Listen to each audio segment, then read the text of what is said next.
دي هتبقى احلى طريقة تجربوا بيها الرز المعمر بالوش التحفة اللي انتوا شايفينه ده.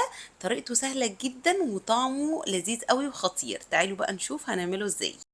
هجيب طاجن هدهنه كويس جدا بالسمنه، وبعد كده هكون غاسله كوبايه من الرز ومصفياها من الميه كويس جدا. هحط الرز في الطاجن وانزل عليه بمعلقه كبيره من القشطه ومعلقه كبيره من السمنه ونص معلقه صغيره بس من الملح، ما تزودوش الملح عشان بيبان فيه قوي. هقلب الرز كويس جدا مع السمنه والقشطه واتاكد ان هو اتغلف كويس قوي، وهسيبه بقى على جنب لحد ما اجهز الخطوه الجايه. في حله هحط كوبايه ونص من اللبن وعليهم نص كوبايه من كريمه الطهي، وبحبها جدا في الرز المعمر، ولو مش عندكم هقول لكم ايه البديل ليها.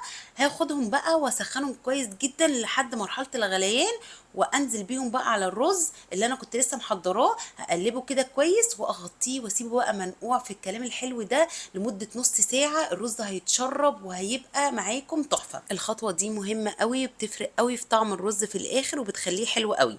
بعد نص ساعه بشيل الغطا وانزل بقى بقطع القشطه البلدي على الوش علشان ناخد الوش الحلو اللي انتوا شفتوه في اول الفيديو.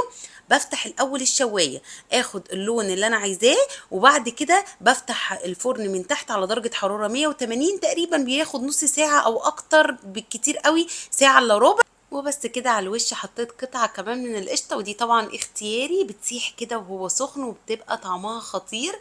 كان طري جدا واخد الوش المظبوط. والرز المعمر الصح مش بيبقى مفلفل قوي زي اللي بنعمله على النار من فوق، لازم يبقى كريمي كده وتحسوا بطعم القشطة.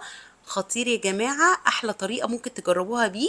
ولو انتوا عايزين بديل لكريمة الطهي ممكن تحطوا بدلها نص كوباية من اللبن ومعلقة كبيرة من القشطة، هتديكم نفس النتيجة بالظبط. جربوه، انا واثقة جدا انكم هتحبوه.